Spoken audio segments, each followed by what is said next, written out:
welcome to a bit of a different episode of the Pole Line. I want to do a prelude to the Queensland Sidecar titles coming up.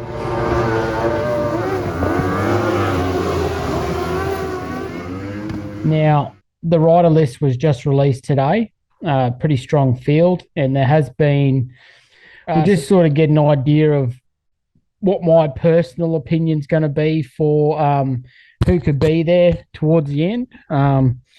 Some people who to watch for, and we'll just sort of talk about a form guide. So as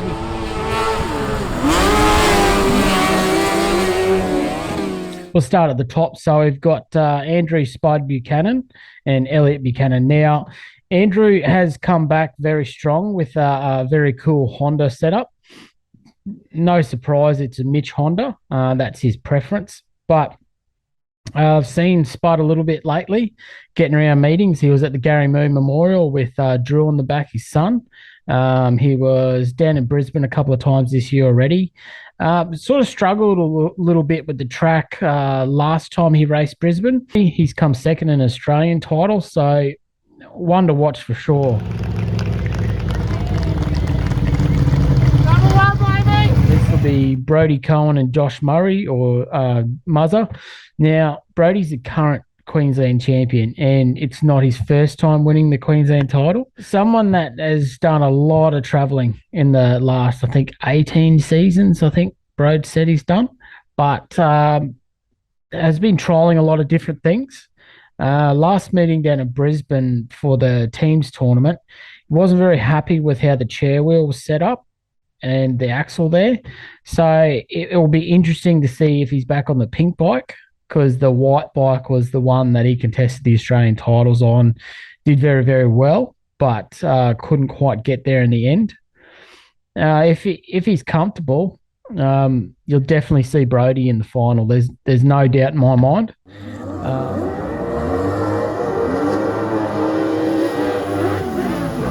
Moving down the list again, we've got Stewie Firth and Jason Martin. Now, they competed the Gary Moon Memorial last year together. Firthy did the Moon Memorial this year with Mitchell on the back.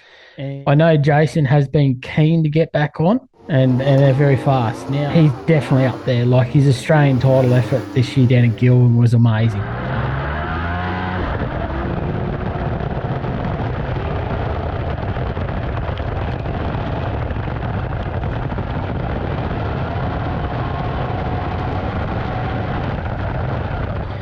Down the list again, we've got Mike Kiwi Kent now and Cato on the back. Now, Kiwi's been around the sport a long, long time and has done various things in the sport.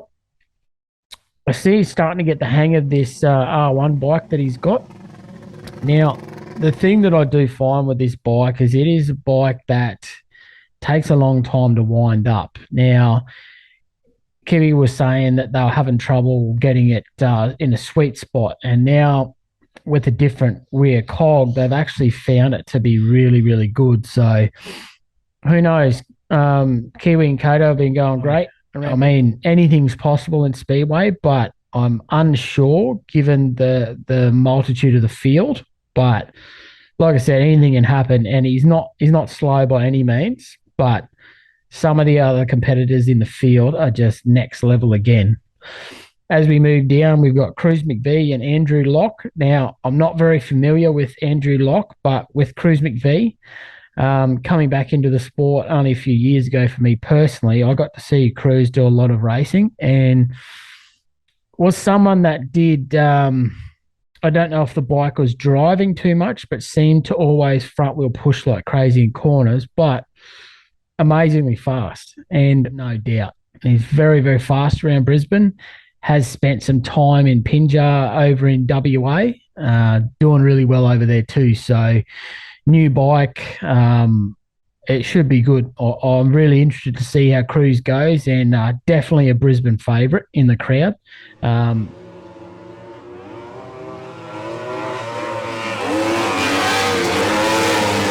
Sort of sidecar royalty, I guess you'd say, in the last name Moon. We've got Tyler Moon and Adam Lovell. Tyler's outstanding, and he's trying something different. Now, I don't want to get into the debate about fuel injection versus carbies, but Tyler has gone the fuel injection route. From the rider's point of view, Tyler's told me that it's very smooth. It's not like some bikes where they're like a light switch. You have no power, then all the power. There's a cool couple of things you want to watch with those guys. So if they're winning a race and they know they're going to win, have a look at them go over the finish line. And Adam will do this thing where he leans right the way back and they'll actually pull a huge wheelie over the finish line. It's been something they've been doing for a very long time. And I'm a fan. Look, if that bike continues to do what it's supposed to do, he'd be in the final for sure, you'd have to say. We've got Wayne Monk and Hunter Cohen. He is a consistent points thief. I mean that in a good way. So Monkey will turn up and he'll be his normal self, be a great guy to everyone, but he's someone that has, I like his mentality to racing where he will not shove someone out the way to pass them. He will, if you can't pass you cleanly, he won't do it, but he's extremely fast. Now, don't know about the final, but overall points, I guarantee you'll be really, really high on points, and there's no way you could deny that. And from memory, the bike is a BMW engine Mitch, I think. And who knows, it could be final berth for Monkey. I'm not exactly sure, but next one down, we've got Bailey Ogilvy and Danny Cox. Now, I got a huge soft spot for Bailey. I don't make any secrets about it, but he's just taken to the handlebars amazingly. Now, he was a great passenger, and he still is a good passenger, but the handlebars is where it's at for Bailey. And Danny Cox is a high-level passenger. He's done a lot of massive events, and he's a fantastic passenger. So I think you'll find those guys are really going to hurt some feelings on the night, because if it all hooks up the way it should, I reckon that Bailey and Danny be ones to beat for sure.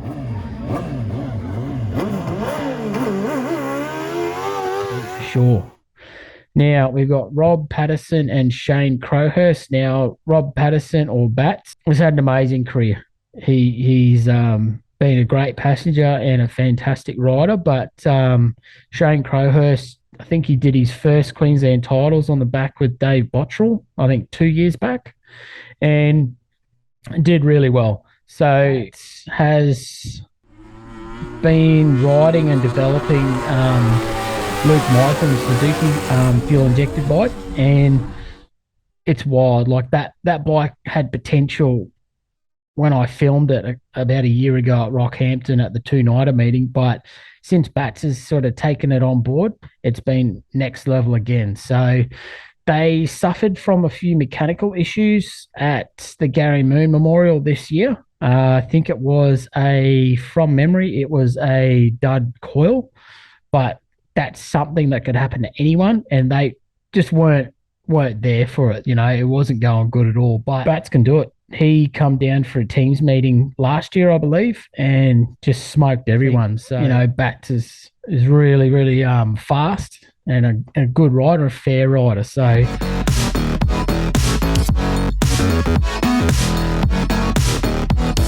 Anthony Schofield, Luke Pomeroy.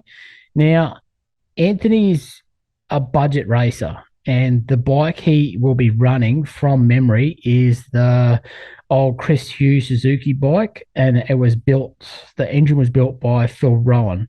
Now, if it's the same bike I remember, it was really fast. Like Budgie used to do amazing things on that bike and used to really upset some people with race results. So Anthony did say to me at the Gary Moon Memorial that the handlebars are very narrow on that bike, so it was tying itself in a knot really bad, and I'll put some footage of that in as well. But Anthony's a hard racer. Sometimes lets emotion get the best of him, but Anthony and Luke are a great team together. They present well, definitely budget racers, and do well. Brisbane's a track that Anthony's won at quite a few times with Luke on the back. So you would have to say that they'll definitely score some points. And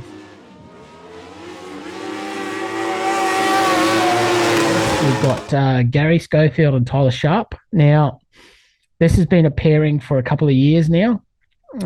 Gary's riding a bike that is the Screamer style R1 from memory, and I can't remember the frame. I might get it wrong, but it might be a Sul. I'm not exactly sure. But that particular bike was only ever petrol. And Gary stepped it up. Can't remember how long ago. I think potentially 6 months or so, but Gary's put it on methanol and had it dynoed and everything, and it's a really, really fast bike, and really slick tracks suit Gary down to the ground. Now, Tyler's sort of a heavier style passenger, and he's very smart with where he moves his weight. So he doesn't make crazy big movements, but the movements he does make are very vital. So Gary and Tyler have been going great. They have been doing a little bit of traveling here or there, but I think they'll go really well. Fan favourite team is Joshua Smith and Aaron Smith. Now, they've got an ex-Tyler Moon bike, and from memory, that's a Mitch Honda. Now, they're really enjoying their time back on bikes. Now, Aaron's a huge fan favourite as a passenger. He is an excellent, excellent passenger. Josh is a great rider too. They ride very smart.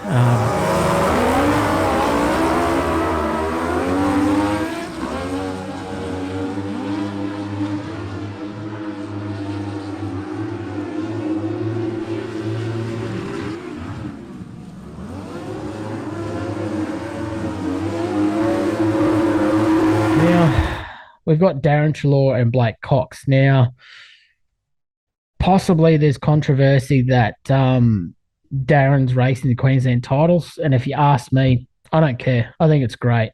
Darren's someone that, in the history of a sport, it's very rare that you get to see someone so excellent, let alone in your own lifetime. So I'm just so fortunate that in my lifetime I get to see Darren race. And Blake's an amazing passenger. Typical New South Wales sort of style passenger, where they're sort of shorter, very stocky, but definitely knows where to put the bike and everything. And if you get a chance to throughout the meeting, just watch Darren. Even when he's not riding, he's someone who, he's the greatest of all time. So to watch his what he's paying attention to, and to watch what he's doing on the bike and stuff like that is something very, very special. Now we've got Darren's son Jake Treloar and Eli Wright. Now, Eli is a extremely seasoned passenger. He does a great job at the Australian titles this year. He got Morse coded like you wouldn't believe on his back brace. Very tough guy, very smart guy on the tools as well. And Jake's taken to seniors amazingly. He's a big kid, and he's a big fan of Brisbane track. We all call him George, but I've talked to George a fair bit, and he's stoked on Brisbane. So the kid is building faster and faster every time, and you can't rule him out. And he doesn't ride on his father's coattails. Like, Jake is very switched on, and he wants to do well, and he wants to learn. So I'll be really interested to see how Jake and Eli go, because they're very, very fast. I think they won not long ago down in Tamworth in one of the finals down there. So really fast, and if they don't make the final, that will be a big shock to me. But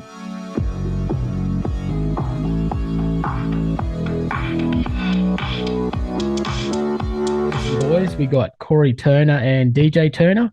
Now, they had their first sort of reasonable crash not long ago, and DJ got pumped basically. Was pretty close to it when it happened, so cooked heel and ankle.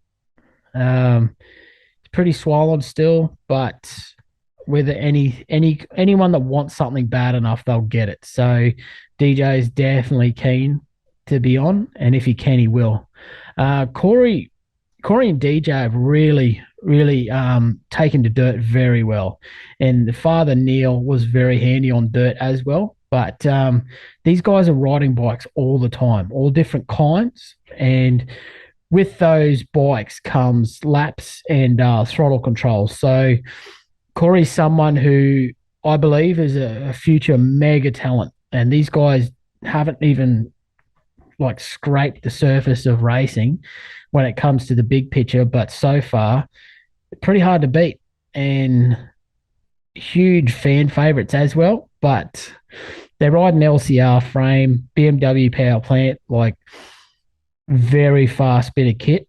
And they've got an awesome style, like super slick style. They're really cool guys, definite racers. They just want to race. So, got to do a little bit of traveling this year. They went to the Gary Moon Memorial and they did really well, really well actually, and get to race a different track. So no doubt the day before they'll probably do some laps at Dion's home track, and there's a cool science behind that, or a thought process where Dion has said to me about it, is to keep their eye in.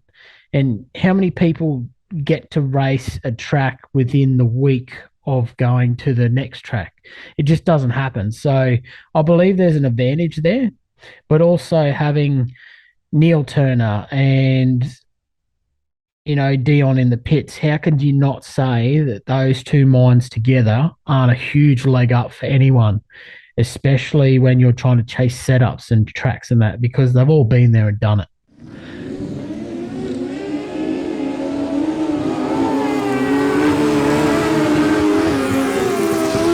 Say would be Brandon Walk and Mitchell Danks Firth. Now, these guys are a bit of favourites for me. They've done some really cool things. So they finished very well in the Gary Moon Memorial last year. They won the Handlebar Heroes in Rockhampton that year as well. Brandon's he's a thinker. When you watch him race, you can see he's always thinking about what's going on. And he's not someone that's just staring at the back wheel of the guy in front. You can see he's always trying to figure out where he wants to go. And Mitchell's a pretty tough little passenger. Has had some big offs, but doesn't seem to faze him. Like he's a dirt track racer as well as a passenger. So, how could you say that they won't be on the pace for sure?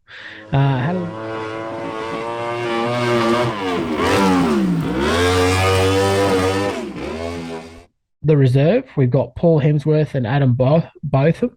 Paul's a bit of a surprise package because he runs an Aprilia V4 and he built the whole bike himself. And he was someone who showed immense promise at the Australian qualifying titles, like the Australian title qualifying night. Had a weird crash pre-turn one that night, and we'll put that in the footage. But Adam sort of hasn't got to where Paul wants him yet as a passenger. But the great part about Adam is he's willing to learn, and you can see him actually applying what he's being shown, where it becomes picking ruts and what to do on the bike and that. And I think they have huge showings of potential, but for whatever reason, they don't get a chance to show just how good they are. So I would say as a reserve, you can't rule them out because in Speedway, things happen. I think 2 years ago, Wayne Monk entered on a bike that wasn't his and the clutch went before the first race. So things happen. Reserves come forward, and that's just how it goes. I just want to run through some of the previous Queensland sort of champions. Now, in last year, it was Brody and Muzzer. They won. The year before that was actually my first Queensland titles back in Speedway sidecars, and it was Scotty Christopher and Corbin Campbell. Now, don't know what's going on with Scotty. Unsure why he's not running.